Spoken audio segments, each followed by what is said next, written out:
Et c'est important pour nous. La Bible dit que Dalila a compris alors qu'il avait ouvert tout son cœur.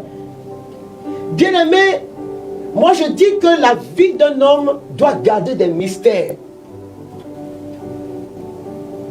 Arrête de te livrer totalement. Un homme ou une femme bien-aimée doit avoir des réserves.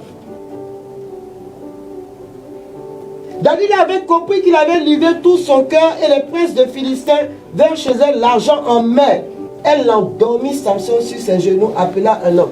C'est-à-dire qu'elle lui a donné un somnifère, mais au-delà du somnifère physique, il y a l'endormissement spirituel. Et beaucoup de personnes se retrouvent dans des situations où ils ou elles sont piégées, se retrouvent avec des hommes qui sont dans des sectes à cause de l'argent. Et puis la nuit, le gars fait des incantations, où la femme fait des incantations. Ils se retrouvent dans un système où leurs âmes ne s'épanouissent pas. Ils ne comprennent rien. Ils sont piégés là-dedans. Comment s'en sortir? Ils ne savent pas.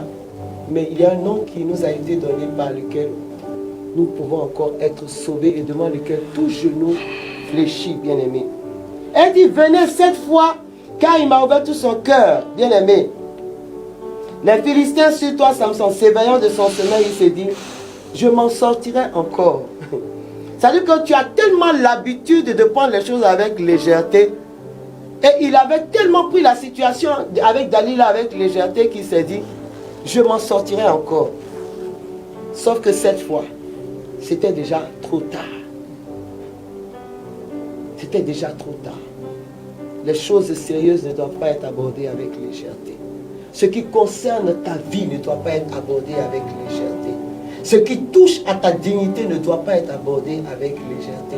Ton image est semblable à l'image de Dieu et il ne doit pas être abordé avec légèreté. Tout ce que tu es, tout ce que tu as, tu l'as reçu de Dieu. Et le don de Dieu, la provision de Dieu en toi ne doit pas être abordée avec légèreté. Ta vie mérite le respect et Dieu lui-même considère ta vie. Et parce que Dieu considère ta vie, parce que s'il ne considérait pas ta vie, le Père n'aurait pas donné le Fils afin que le Fils meure pour te racheter. Mais si le Fils est mort pour te racheter, ça veut dire que le Père t'a considéré, le Fils t'a considéré. Et le Fils est même allé plus loin. Il a dit que c'est un avantage pour toi qu'il s'en aille, pour que tu reçoives toute la provision.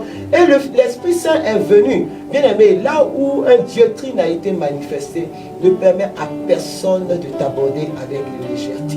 Au nom puissant de Jésus.